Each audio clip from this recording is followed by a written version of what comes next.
కథాశ్రవణంలో ఈరోజు మనం చదువుల బాబు మామయ్య పంపిన కథ విందాము. అందరం కలిసి విందాం, సరేనా బాలలు? సదానందుడు అనే ముని దగ్గర అనంతుడు, చక్రపాణి అనే శిష్యులు ఉండేవారు. ఇద్దరు కూడా మంచి మిత్రులు. వారి విద్యాభ్యాసం అంటే చదువు అంతా అయిపోతుంది కదా, దాని విద్యాభ్యాసం పూర్తయ్యాక సదానందుడు వారితో, నాయనా, నా దగ్గర మహిమాన్వితమైన 2 పండ్లున్నాయి. సంపద ఫలం తిన్న వారికి సంపద కలిసి వస్తుంది, ధనవంతులుగా జీవిస్తారు. రెండవది ఆరోగ్య ఫలం. ఇది తిన్నవారు జీవితకాలం ఆరోగ్యంగా ఉంటారు. ఎవరికి ఏ పండు కావాలో కోరుకోండి అన్నాడు. వెంటనే అనంతుడు ధనం కలిసి వచ్చే పండుని కోరుకున్నాడు. చక్రపాణి ఏం చేశాడు? ఆరోగ్యాన్ని ఇచ్చే పండుని కోరుకున్నాడు. పండ్లను తిన్న తర్వాత గురువు గారి దగ్గర సెలవు తీసుకుని వాళ్ళ ఊళ్ళకి స్వస్థలాలకు వెళ్ళిపోయారు.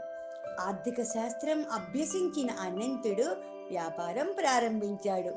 వైద్య శాస్త్రం అభ్యసించిన చక్రపాణి వైద్యుడిగా స్థిరపడ్డాడు. అనతి కాలంలోనే, అంటే తొందరలోనే అనంతుడు మంచి లాభాలతో సంపద సమకూరి ధనవంతుడైపోయాడు. చక్రపాణి గొప్ప వైద్యుడిగా పేరు పొందాడనమాట. అనంతుడు సంపాదించటంలో తల మునకలవుతూ ఆరోగ్యాన్ని కాస్త నిర్లక్ష్యం చేసేశాడు. కనిపించిన ప్రతిదీ అతిగా తినటం, శారీరక శ్రమ లేకపోవటం, నిరంతరం వ్యాపారాలకు సంబంధించిన ఒత్తిడి కారణంగా రోగాలన్నీ చుట్టుముట్టేశాయి అతనికి. వైద్యులను కలుసుకున్నాడు. ఒక వైద్యుడేమో తీపి తినద్దు అన్నాడు, ఇంకొక వైద్యుడేమో ఉప్పు బాగా తగ్గించండి అన్నాడు, మరొక వైద్యుడు నూనె పదార్థాలు మసాలాలు తినద్దు, మానుకోండి అని చెప్పాడు. రకరకాల మందులు ఇచ్చారు. ఒళ్ళంతా సచ్చుగా నొప్పులతో ఉంటోందనమాట. ఆయాసంగా కూడా ఉంది. హుషారు లేదు, ఏ పని చేయాలన్నా ఉత్సాహం లేదు. ఒకరోజు ప్రయాణమై గుర్రబగ్గీలో అనంతుడు చక్రపాణి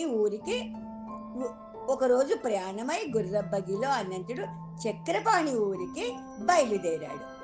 అనంతుడు వెళ్లే సమయానికి చక్రపాణి వైద్యశాలలో రోగులను చూస్తూ తీరిక లేకుండా ఉత్సాహంగా కనిపించాడు.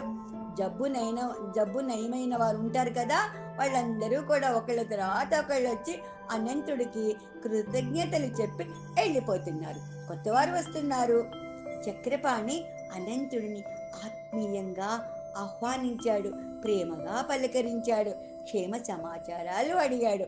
మిత్రమా, ఎంత ఉన్నా తినటానికి లేదు, ఉత్సాహం లేదు, నీరసంగా కాలం గడుపుతున్నాను. మన గురువు గారు అడిగినప్పుడు ఆరోగ్యాన్ని ఇచ్చే పండును కోరుకోక ఎంత పొరపాటు చేశాను అని అనంతుడు తన పరిస్థితిని వివరించాడు. మిత్రమా, ఆరోగ్యంగా ఉండటానికి గురువు గారిచ్చిన ఆరోగ్య ఫలమే అవసరం లేదు. ఆరోగ్యంగా ఉన్న వారందరూ అలాంటి ఫలాన్ని తినలేదు కదా. ఒక పద్ధతి లేకుండా అతిగా తినటం, శారీరక శ్రమ లేకపోవటం, సంపాదనలో పడి ఒత్తిడితో గడపటం, తృప్తి లేకపోవటం, సరి అయిన నిద్ర లేకపోవటం, వ్యసనాలు, ఇవన్నీ కూడా శారీరక మానసిక ఆరోగ్యాన్ని దెబ్బతీసే అనారోగ్య ఫలాలు. తక్కువ వయసులోనే ఆరోగ్యం చెడిపోవడానికి నీ నిర్లక్ష్యమే కారణం. ఒకసారి దీర్ఘకాలిక వ్యాధులు చుట్టుముడితే పూర్తిగా నయం కావటం కష్టం. సమయానికి పండ్లు, ఆకుకూరలు, కూరగాయలతో కూడిన మితాహారం, మందులు తీసుకుంటూ వ్యాయామం, యోగా చేస్తూ వ్యసనాలు లేకుండా మనస్సుపై ఎలాంటి ఒత్తిడి లేకుండా ఉంటూ సరైన సమయానికి నిద్రపోతే ఆరోగ్యాన్ని చక్కగా కాపాడుకోవచ్చు. ఆరోగ్యాన్ని మించిన సంపద ఈ లోకంలో ఇంకొకటి లేదు.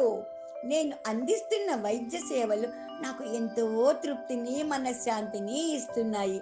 నీ సంపదలో కొంత భాగం పేదల కోసం ఉపయోగించు, మనశ్శాంతి, సంతోషం లభిస్తాయి అప్పుడు నీకు అన్నాడు చక్రపాణి. జీవితంలో ఆరోగ్యం పట్ల శ్రద్ధ లేకపోవటం తాను చేసిన పెద్ద తప్పు అని, తనలాగా శ్రద్ధ లేని వాడి ఆరోగ్యాన్ని ఎవరూ కాపాడలేరని గుర్తించాడు అనంతుడు. కథ చాలా బాగుంది కదా, అందరికీ అర్థమైందా అమ్మా? ఈ కథ యొక్క సారాంశం ఏంటి? ఆరోగ్యం పట్ల శ్రద్ధని వహించాలి. కథ కంచికి మనం ఇంటికి.